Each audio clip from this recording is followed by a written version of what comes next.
It's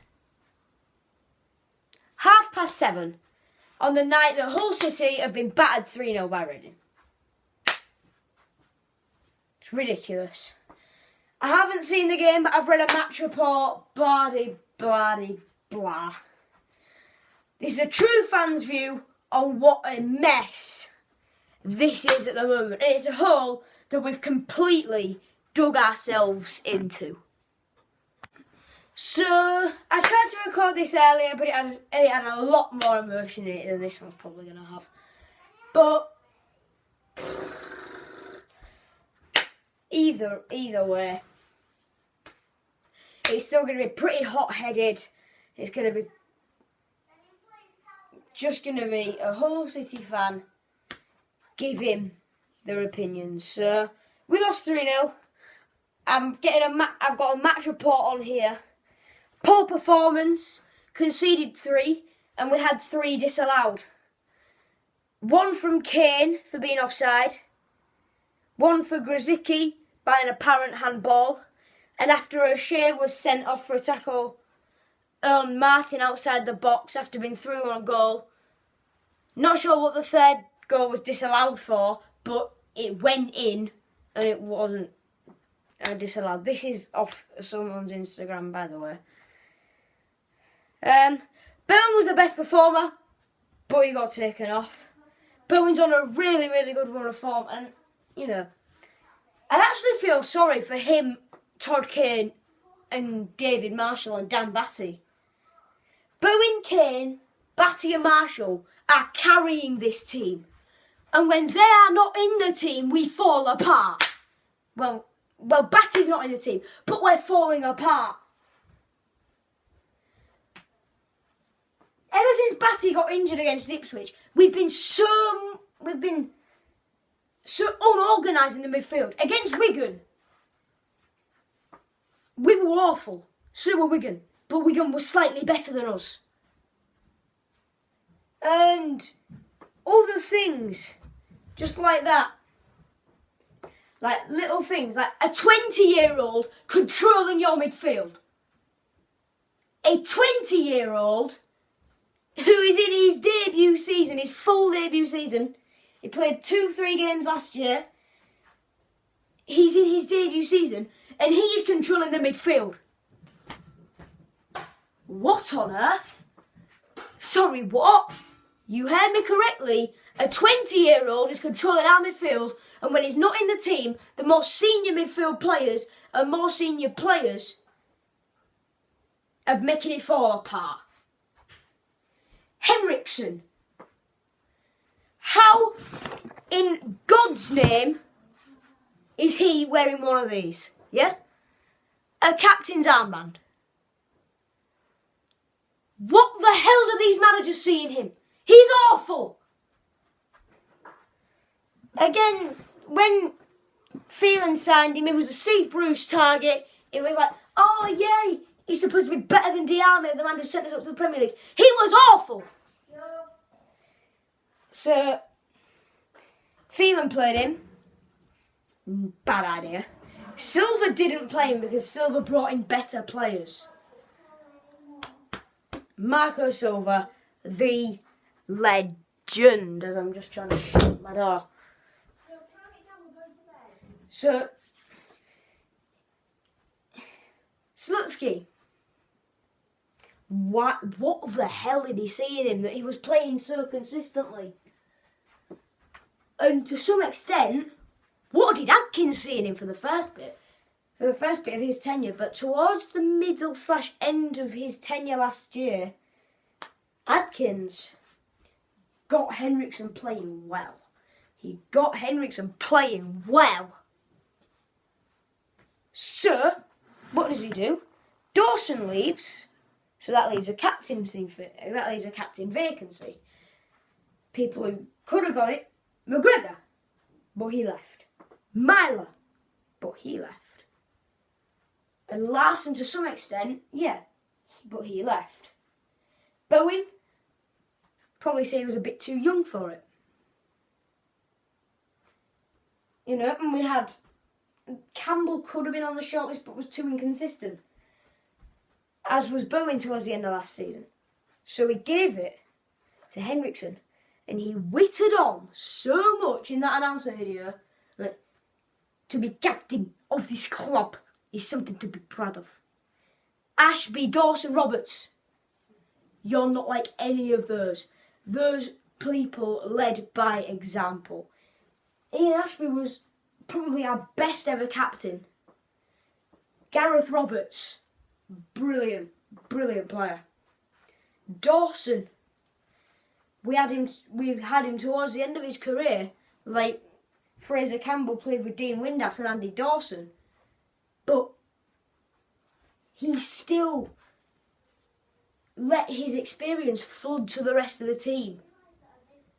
But then they all obviously age and Dawson's gone, so that leaves you, Marcus. That leaves you. You are given this deservedly, because you have played well. But what happens?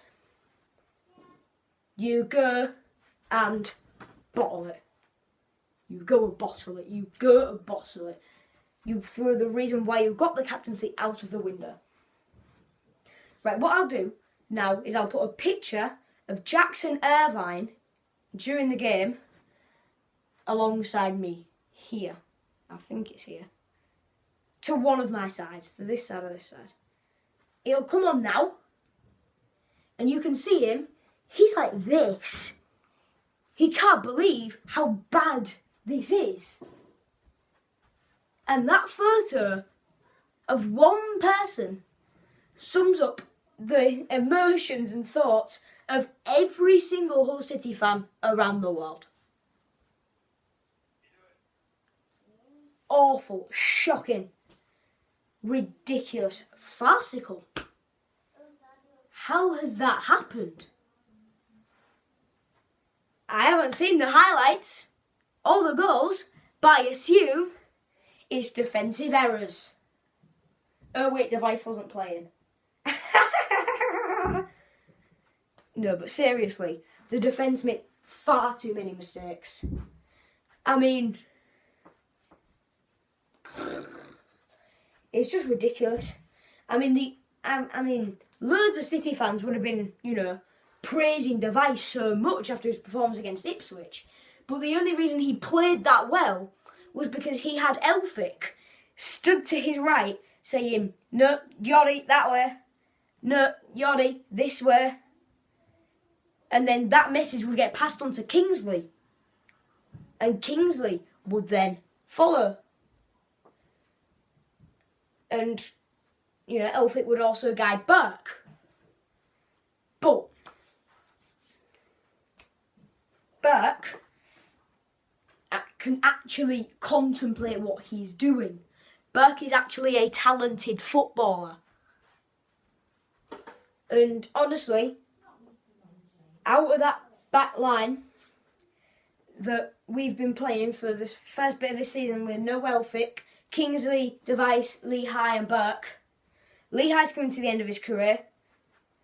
The only person I can see doing any better than Hull City is Reece Burke. Because Device is terrible. Device, it's obviously the pace is a bit slower in Holland and there's not as many good players. The Championship's a lot faster, he's got a lot better players and he hasn't adapted to that yet. But even when he does, will he still be poor? Only time will ultimately tell. But a lot of these players are just rubbish. I mean, we're conceding 4 goals in the Carabao Cup, yet our backup goalkeeper is still the best player. That's how bad we are. It wouldn't have surprised me today, because it happened against Wigan. It wouldn't have surprised me if it happened today as well. Marshall, despite conceding some goals, 2 against Wigan, 3 today, it wouldn't surprise me one bit if he's still got man of the match. Because that is how much this squad is struggling. Who do I rate first? Device, shocking. Kingsley's only in at left back, probably because we've only got him. Because do you really want to risk Brandon Fleming? I mean, Slutsky did it with Clark, but why hasn't Adkins got the balls to do it with Fleming? Oh, wait. I don't know why. It's worked with Timon. It's worked with Max Clark. Why are you stopping it from working with Brandon Fleming?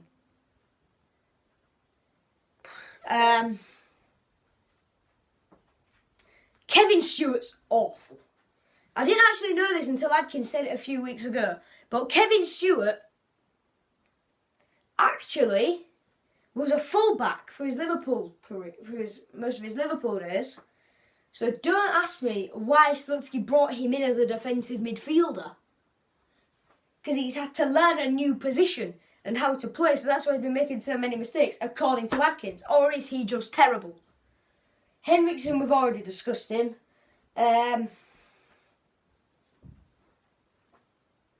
Dicker, that's a good one.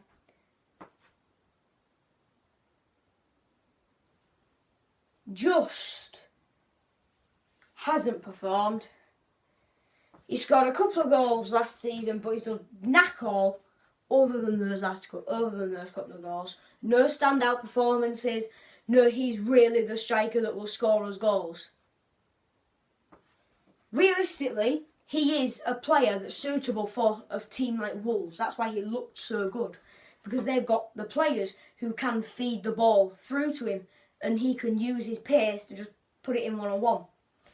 We don't have, well, we do, but we don't have the players that have the ability to do that based on performances. Okay? Will Keane, he's not good enough. Need I say any more?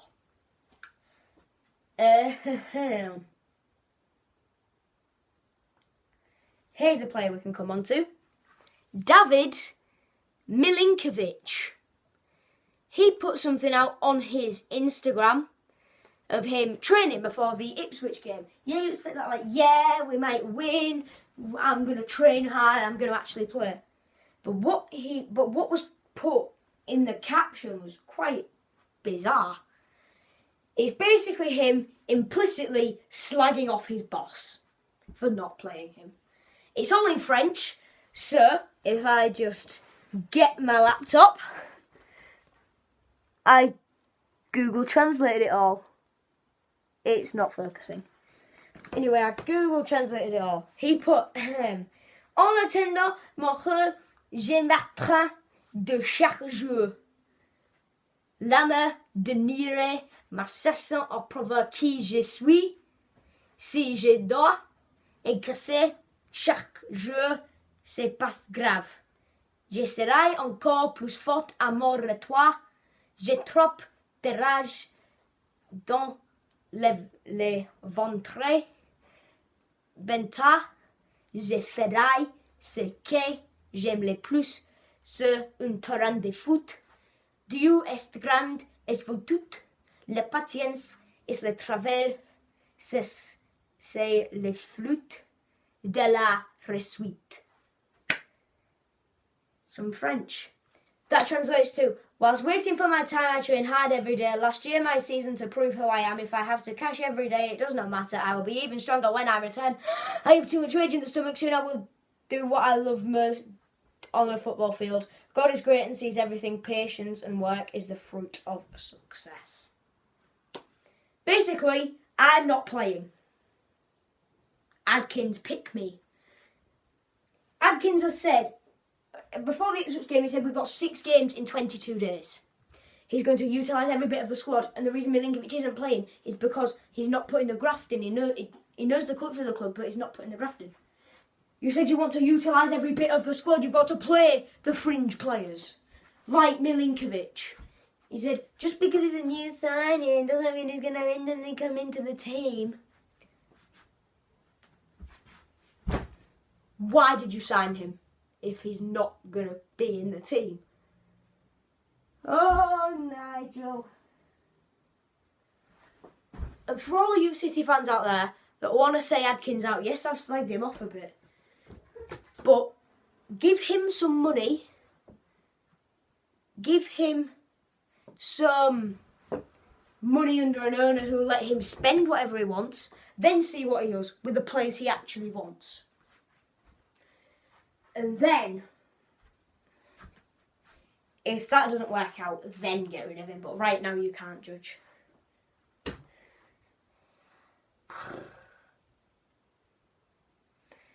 That's the end of this Hull City rant. And before I go, the fans have watched some terrible performances last season and this. Blackburn, this. Middlesbrough last. And there's going to be more to come. But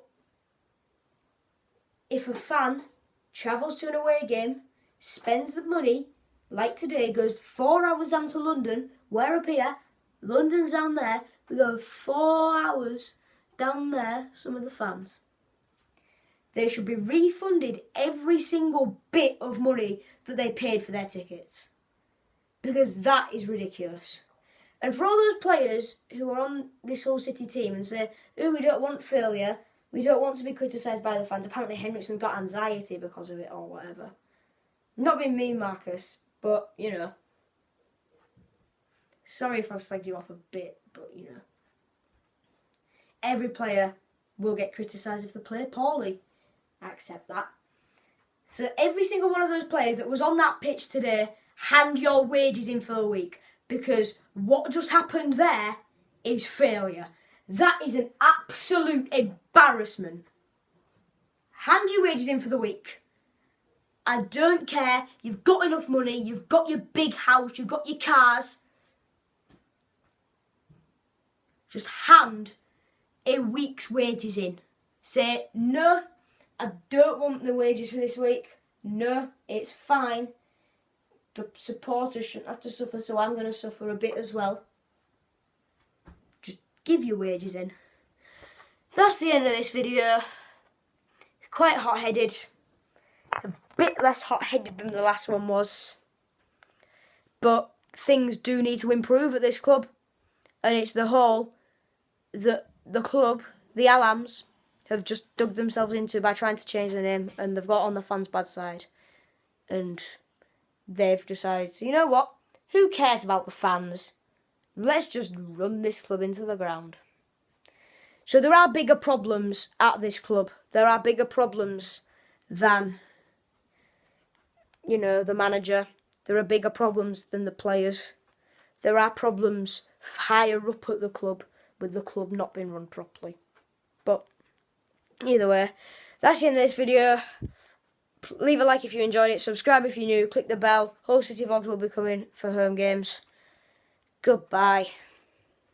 Up the Tigers, things need to change.